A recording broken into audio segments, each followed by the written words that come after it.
Hello friends, I'm Aditi. Welcome to today's lesson on measurements. The term measurement refers to the act of obtaining a number for a given quantity such as length or mass. You may already know that the units of these quantities are measured in meters or kilograms. Do you remember asking questions such as how many or how much? Well, in order to answer these questions, we need to know how to measure and assign a number to the quantity at hand. Let us now look at some examples in our life.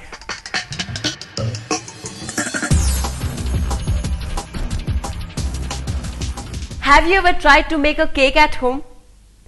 You must know that you have to measure the flour, sugar, butter and eggs in order to make a yummy cake. Similarly, in our day-to-day life, we need to measure various things such as length of piece of cloth, weight of cereals and volume of liquids like milk or oil. You must have seen that when you go to a tailor, he uses an inch tape to measure the length of the cloth. Similarly, you may have seen your mother using a measuring cup to measure the quantity of milk or water. You must have seen a vegetable vendor using a weighing scale to measure the weight of vegetables before selling them, right?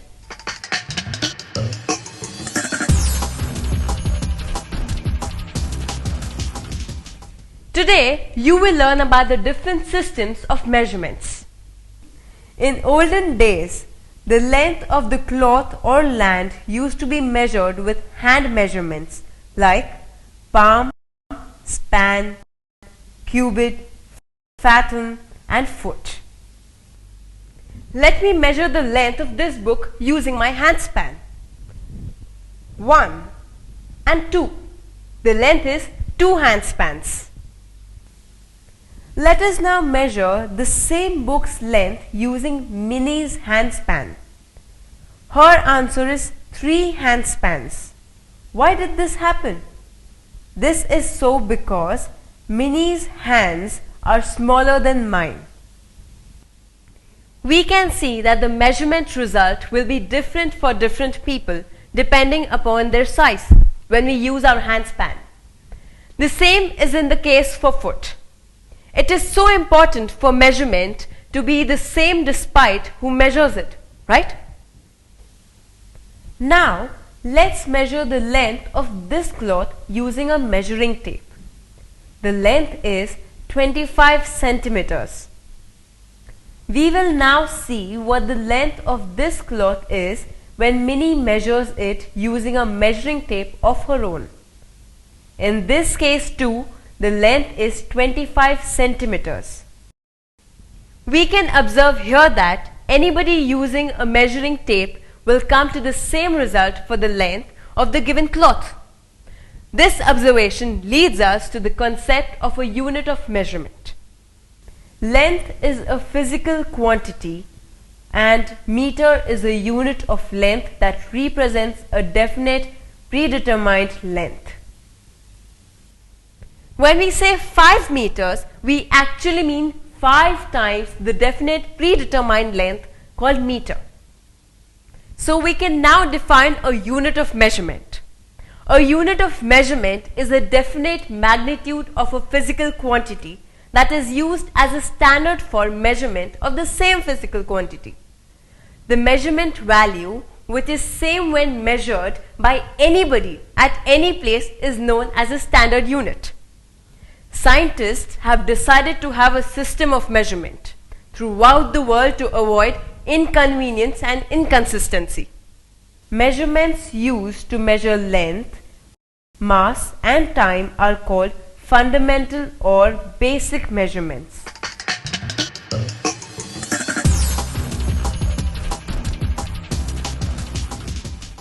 Let's now learn about the fundamental measurements.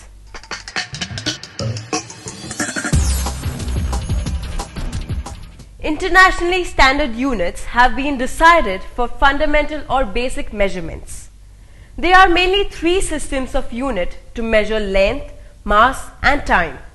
They are FPS, CGS and MKS. Measurement system. Basic units: length, mass and time. FPS system, basic units of length is foot, basic units of mass is pound and basic units of time is second. CGS system, basic units of length is centimeter, basic units of mass is gram and basic units of time is second. MKS system, basic units of length is meter, basic units of mass is kilogram and basic units of time is second. MKS system is also known as the Standard International System or the SI system. CGS and MKS systems are known as the metric systems. FPS system is known as the British system. Minnie's mother is making tea in the kitchen. Notice that she measures water from a big bottle, but she is using a very small spoon to measure sugar. Sometimes we need to measure things in very small quantity. We can see here a packet of saffron which is 10 grams and a rice packet which is 10 kgs. Isn't it much easier and convenient to say 10 kgs than to say 10,000 grams? Let us measure the length of the book in centimeters. It is 30 centimeter. But can we measure the wall in centimeters? We can do it, but it will be very inefficient to do so because the wall is too big to be measured in such a small unit. So, we say it is 10 meters instead of saying 1000 centimeter. Let us take the distance between two cities. For example, the distance between Kurnool and Hyderabad. Here, we have to use the multiple of meters and say 200 kilometers instead of saying 2 lakh meters.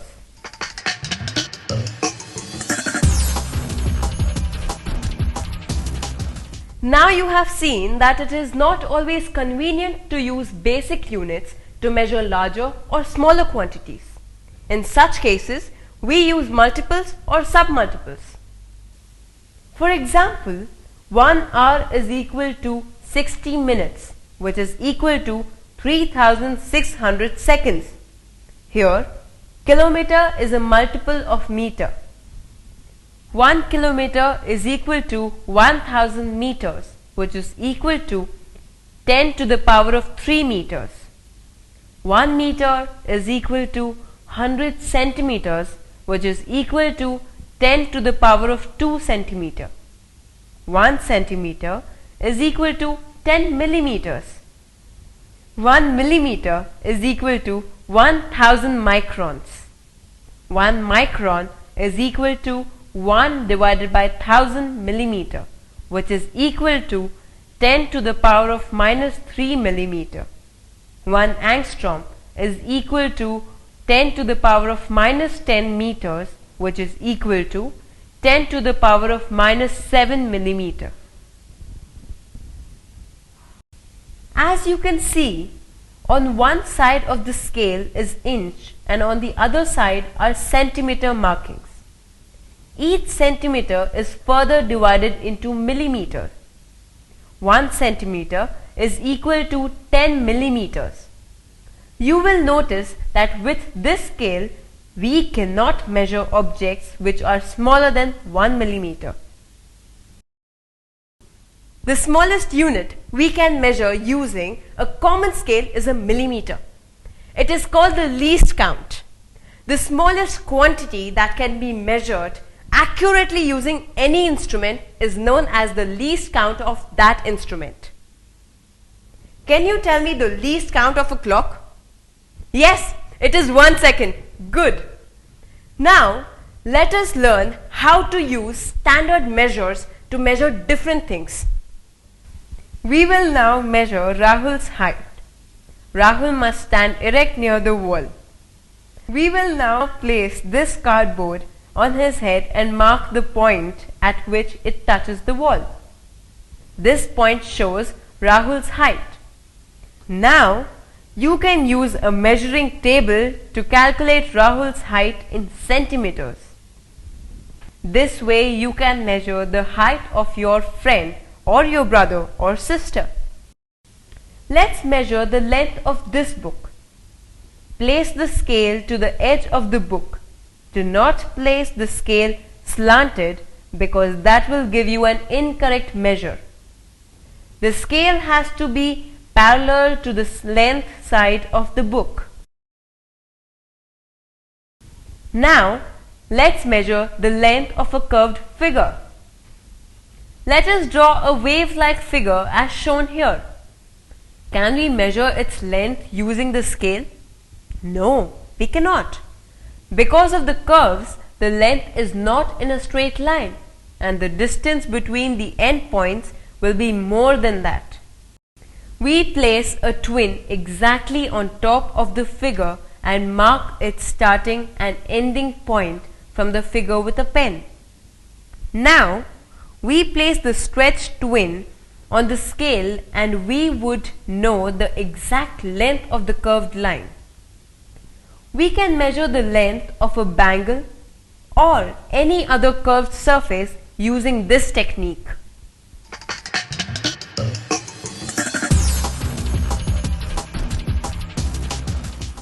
Now, let us find the diameter of a pencil. There are 8 pencils standing close to each other. So, the diameter of one pencil will be the length of all the pencils put together, divided by the total number of pencils.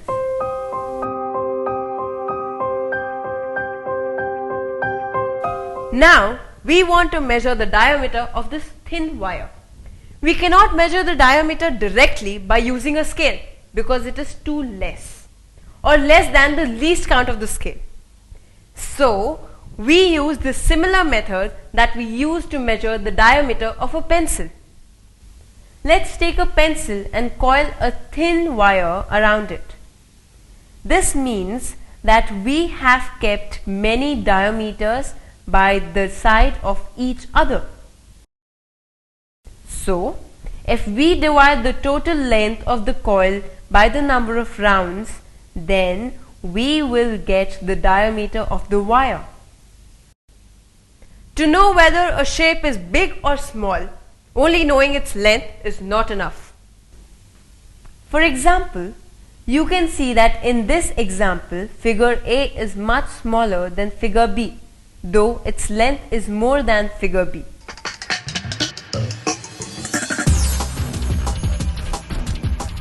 So we use the concept of area to know if a shape is smaller or bigger than others. We find area of regular shapes like squares, rectangles, triangles, circles, etc. by using formula. To find the area of irregular shapes, we make use of graph paper. As you can see, there are many same size squares in it. The bigger squares measure 1 centimeter by 1 centimeter and their area is 1 square centimeter each. The smaller squares measure 1 millimeter by 1 millimeter and their area is 1 square millimeter each. Since one square has the area 1 square centimeter, all 15 squares will have the total area of 15 square centimeters, right? As you can see, there are 3 squares by breadth and 5 squares by length. So, the total area is 5 into 3, that is 15 square centimeters. We can see that area is equal to length into breadth, which is the formula to find the area of a rectangle. We will now learn to find the area of an irregular shape. Let's try to find the area of this leaf. Leaf has an irregular shape. so we cannot use any formula to find its area. We will now use a graph paper to find its area. Place the leaf on the graph paper. Draw its outline on the graph paper using a pencil. Now, to find the area, we need to add up all the squares that are inside the leaf drawing, even though some squares are not completely inside the drawing. We will count those squares which cover more than half of the square. We will not count those areas which cover a small portion of the square. So here we go.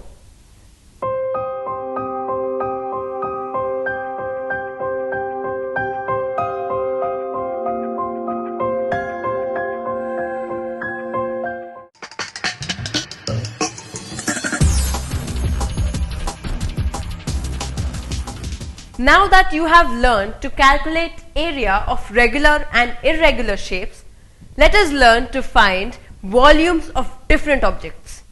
The space inside the regular, irregular objects is known as volume. Here, you will notice that these two vessels are of different shapes. Let us see if the space inside them is differently shaped too. To measure space inside them, we will need to fill them with water and measure the amount of water in each to know the space inside them. First, fill the first vessel with water and then see how much water it contained by pouring it in a measuring jar. The answer is 500 ml. Now, let us fill the second vessel with water and measure it again with a measuring jar. Let us note the reading. It is again 500 ml. It means two objects of different shapes can have the same space inside them. So we say that both these vessels have the same volume.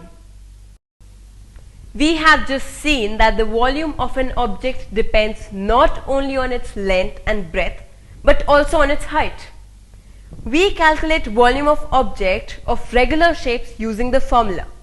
Volume is equal to length into breadth into height. In CGS system, volume is expressed in cubic centimeters. In MKS system, volume is expressed in cubic meters. We have just seen the formula for volume of regular bodies, but volume of irregular body cannot be measured by any formula. We will now see how to measure volume of an irregular solid object like a stone. Let's take a measuring jar. Let us fill half of it with water and note the reading. Let us now hang this stone with a thread on the stand in such a way that the stone is dipped in the water. Now, the water level rises in the jar. Let us note the change in water level. The difference between two levels is the volume of the hanging stone. To measure the volume of limestone which is dissolved in water, liquid like kerosene should be used because limestone does not dissolve in kerosene.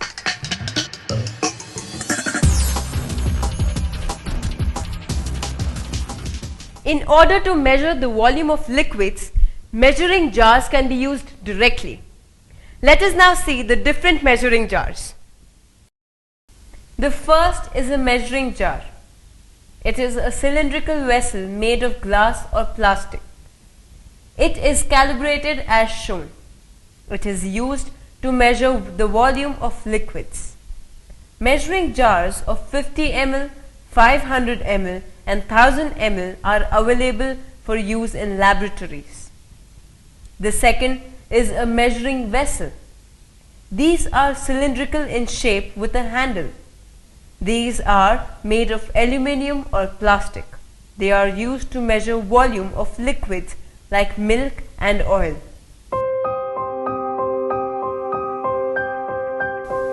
The third is a pipette. It is a tube with a cylindrical bulb in the middle. Towards one side of the tube there is a circular mark, and on the other end of the tube a nozzle is present. From the circular mark to the end of the nozzle denotes the volume of pipette. It is used in laboratories to take specific volume of liquid. Let us see how to operate a pipette.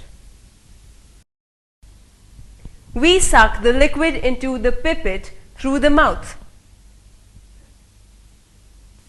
Pipettes are available in 5 ml, 10 ml, 20 ml and 50 ml sizes. The fourth one is a burette. This apparatus is also used in laboratories to extract required volume of liquid for the experiment. It is made of glass or plastic. It is calibrated from the top to bottom. Pinch cork at the bottom is opened to allow the liquid to flow from nozzle. It is convenient to take the desired quantity of liquid, especially for an experiment. Now let us summarize what we learned today about measurements. The measurement value, which is same when measured by anybody at any place, is known as a standard unit. CGS and MKS systems of standardized measurement are known as matrix system.